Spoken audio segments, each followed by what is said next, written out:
Also, as the game is concluding.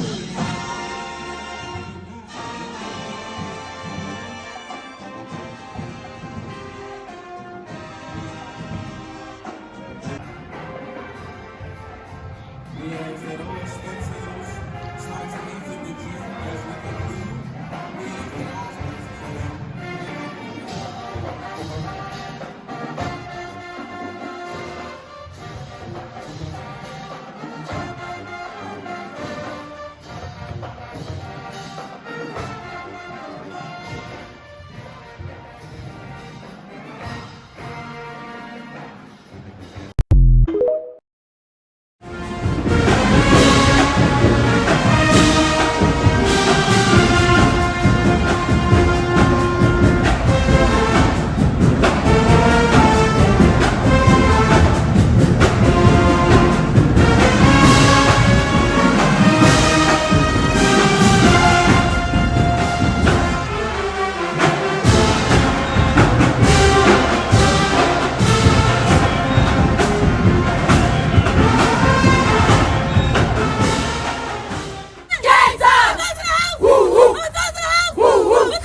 All right, so the basketball season has officially began.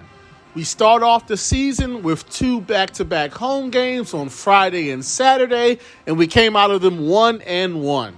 I'm going to start off with the good. I'm going to start off with the positive. The first thing I immediately noticed was that Kevin Durant money went to good use. That VIP section, that's going to be very lucrative and is also a very comfortable and enjoyable watch. I know from firsthand experience. Second of all, the added bleachers on the 2 sides of the arena, lovely. The new court looks amazing.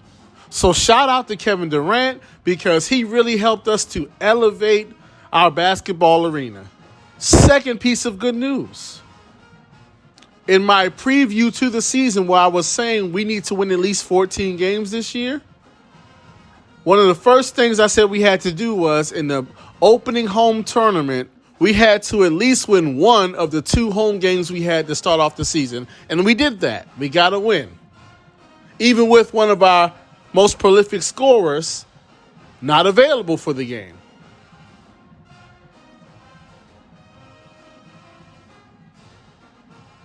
We got to win even though we were shorthanded. That's a good thing. I also talked about at the end of last season how Winbush is a very athletic young player. Hopefully coming into next season, he matures and grows and develops his game, as well as growing and maturing emotionally in terms of controlling your emotion through the course of a game. And I have to say, from what I've seen from Winbush these first 2 games, man, he's really made some strides in all areas. He has clearly improved from last season to this season. And quite frankly, I think he'll be a very huge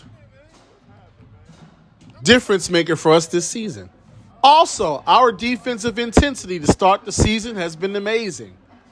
The trapping, the steals, the getting in the passing lanes. Guys are really active on the defensive end to start the season. After seeing our team in person and seeing Fayetteville State in person, I have to say, I'm feeling very good about our outcome this year in terms of it being much better than last year. Now, once again, 7 wins last year, so you would hope you would improve from 7 wins. But nevertheless, I see us getting to double-digit wins this year. I can see 12, 13, 14 wins this year, which is just 500. But listen, at this point, a 500 season would be amazing. Now, before we get into the things we need to look at and correct going forward so we can be more successful, first, I got a couple of jokes I need to get off, right? And number one, please don't be mad at me. I'm not trying to be, you know what I'm saying? I'm just joking, man. And ultimately, you got the ultimate trump card against me because, hey, you were good enough to play basketball. I wasn't, right? I know I made my name on this channel from covering football, but my favorite sport has always been basketball. That's the sport I actually wanted to play. Hey, I wasn't good enough. You were. Salute to you. But hey, I'm still going to let these jokes fly. But hey, man, it's all in love. Man, when that game started and I saw the shape up on number 1, I said, oh, man, this dude is a menace. Bro, come on. I know y'all saw this, man. Come on. So now we got to act like I'm the only one who saw this. If you were watching the stream, you may not have seen it. But if you were there in person, you saw this, bro. Lil Bro is a menace for that shape up. Let me explain to you what it is, right? So he has a fade, right? And you know, usually when you get a fade, you don't keep the sides dark because that side is shaved off. But what Lil Bro did was this. He has a fade, but he didn't shave off the sides of the shape up. He has it there. I said, oh, hey, I got to give it to him, man. Originality. Because that's the first time I've ever seen that. That's an original. He's a trendsetter. I give it to him. But, man, when I seen that, I said, oh, I know for sure. He still smoked Black and Milds, man. You go into his dorm room right now. He has a wine Black and Mild in his dorm room right now. And not even the wood tip, man. He got the plastic tip Black and Mild in his room. When I saw that shape up, I said, I know he smoked Black and Milds. Let's not lie. If he in Bowie place, he got a plastic tip wine Black and Mild in his dorm room, and he got a blue raspberry 4 Loco in the fridge right now. I'm telling you, like, come on, man. With that shape up, he is a menace. We got to be like, come on, bro. I had to look a couple times, like, I know that's not, but no, that's what it was. Like, hey. But hey, it's all love. I'm just joking. But one thing I do like about Lil Bro, listen, when he get into the game, it's instant action. As soon as he get into the game, he ready to compete. He ready to make some plays. He go all out. So he going to be a good spark for us coming up off of the bench this year. Or whatever role they wind up, because it's the first couple of games. So they're probably still tweaking on the rotation and who's going to play with who and all that. But yeah, he come in and he get active. So I like that. You see what I'm saying? So it's all love, man. I'm just joking. I bet you he still got some ACG Nike boots. All right, that was the last one. That's the last one. I know for a fact he still got Nike boots. Okay, but I'm moving on. Moving on. Let's get on to some of the things that hopefully we can improve upon continuing on in the season. Number 1. Guys have got to communicate a lot more on the defensive end. As active and tenacious as they are on defense, the communication is not there. And because of that, a lot of times their activeness and aggressiveness is used against them, and it comes back to hurt them. What I mean by that is simple. Because they're not communicating. When I say communicating, I mean like, I got five, switch, stay home, I got yours, I got help. Like communicating like that, letting people know, watch the screen, watch left, watch right, I got yours, I got 5, I got this person, I got that person, switch it, or no, stay, go under, go over, I got ball. Because it's not nearly enough of that going on.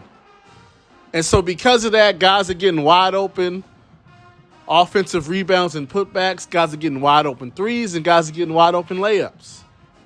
Because they're not communicating enough. And so when you're not communicating, things happen like this. You got guys back on. You have guys back to stop the fast break, but this fast break isn't stopped because nobody stops the ball. Or you got multiple people stopping the ball, and there's a guy wide open on the wing because nobody spoke and said, I got ball, and then somebody should have said, well, I got this person to stop the wide open 3. Then oftentimes what will happen is you'll switch when you don't need to switch. Or you'll switch from a position that it doesn't make sense to switch from.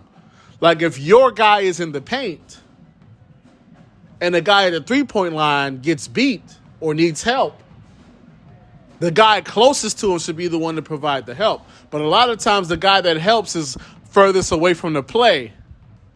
And then you leave a guy wide open because the guy that was closest didn't help. The guy that was furthest away did help. So they're very active on defense. It doesn't look like they're on a string on defense. You know, like a rubber band where everybody's connected and you just move around. Times when we do that and we are active like that, I've seen several possessions where the other team has to throw up a last-second prayer or get a shot clock violation. But there's too many times where they're not communicating enough and you give up something easy because you're not communicating. Like, once again, what I've seen early on, and it is early, it is the beginning of the season, so I'll take that into consideration. But what I've been seeing is there's not nearly enough talking. And the guy who goes to help, it doesn't make sense for him to help because he's the furthest away from the play. And nobody's saying, I got this one, watch screen left, watch screen right. There's not enough talking going on at all. That's one thing I did like about 34. 34 hasn't played that much. But from the second he got into the game, he was talking. He was talking and communicating on the defensive end from the second he got in to the second he came out. That's one thing I like. I would also say, number 11, he's small, but I like him. He's a good shooter. He's scrappy. He plays hard. He commands the offense. He's a very solid point guard. The issue is when he's not in the game, now who runs the team? Who's the point guard? That's the issue. While we're on the offense, I would hope that as the year progresses, the offense gets a little bit more imaginative, creative, and there's a lot more motion. There were so many possessions in these first 2 weeks where number 11, the point guard, brings the ball down the court, and there's no movement.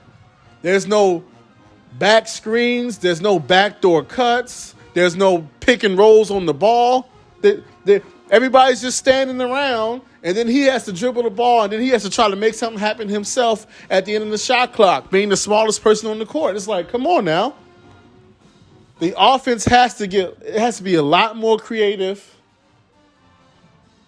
And really what I would like to see is figuring out a way to use the guys who I believe are natural talents and natural athletes more often. Like, I'm not sure who number 20 is or where he came from, but from the little bit that I saw from him, he looks to be a naturally talented basketball player. Number 20. I would definitely say, hey, man, get him in some more pick and rolls. Maybe even try to get him on a block or something on the elbow. Because the little bit that I saw, I'm like, okay, he looks like a player. I would say maybe, what about even some two-man game between 20 and 23? Between him and Winbush. Those are, like, in my opinion, the two most athletic, aggressive creators on the team. Why not get them in some two-man game? Or what about, like, number 1? I cracked a little bit of jokes, but like I said, he comes in and he's on go mode as soon as he gets in the game. Why not include him in some pick and roll action? He's not a three-point shooter, but he has a good mid-range shot. Why not get him in some pick and rolls with Winbush? Or some pick and rolls with 20. I think his name is Richmond. I think that's what it is. Bear with me, guys. It's only the second game. I'm going to get everybody's names down as the season goes on. But for right now, I'm mostly doing numbers. So that's what we all should be looking for as the season goes on. Do we find ways to create opportunities for 23, for 20? Do we get the offense more active? Does the communication improve on the defensive end? Because listen, I'm telling you right now, if the communication improves on the defensive end, from what I've seen, this is going to be one of the top defensive teams in the CIAA. I'm telling you, if the communication gets to where it needs to get to, this is going to be one of the top defensive teams in the CIAA. And if that's the case, that win total is going to go way up from last year. But once again, the communication has to improve. Last thing. We got Big 44. I'm not sure where he came from, but hey, he's a big body. It's just a couple of things. Number one, 44 has to get in better shape. He gets in better shape, there's no reason why he can't average a double-double.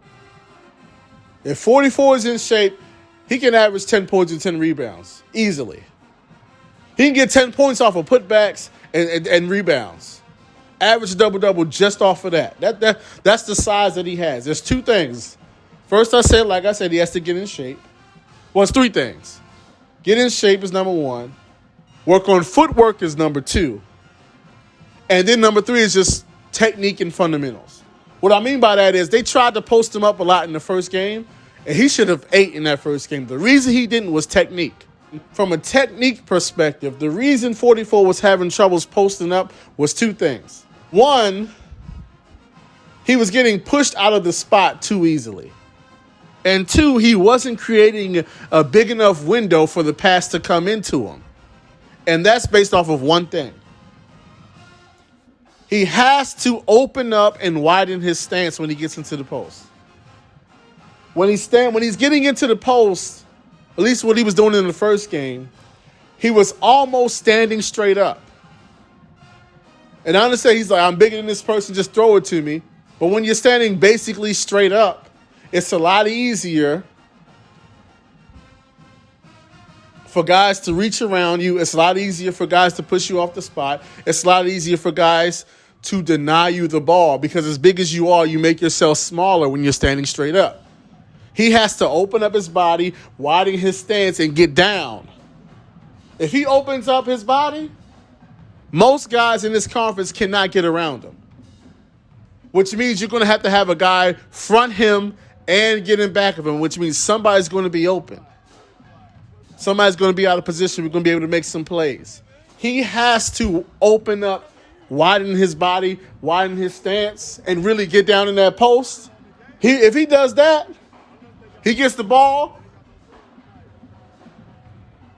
he turns over that left shoulder, there's nothing the guy can do. Most guys in this conference, there's nothing they can do but get put under the basket. But he has to widen his stance. But once again, that comes with he has to be in better shape. Like I said, this early in the season, and if he wants to be, he can be a huge asset for us this year. But like I said,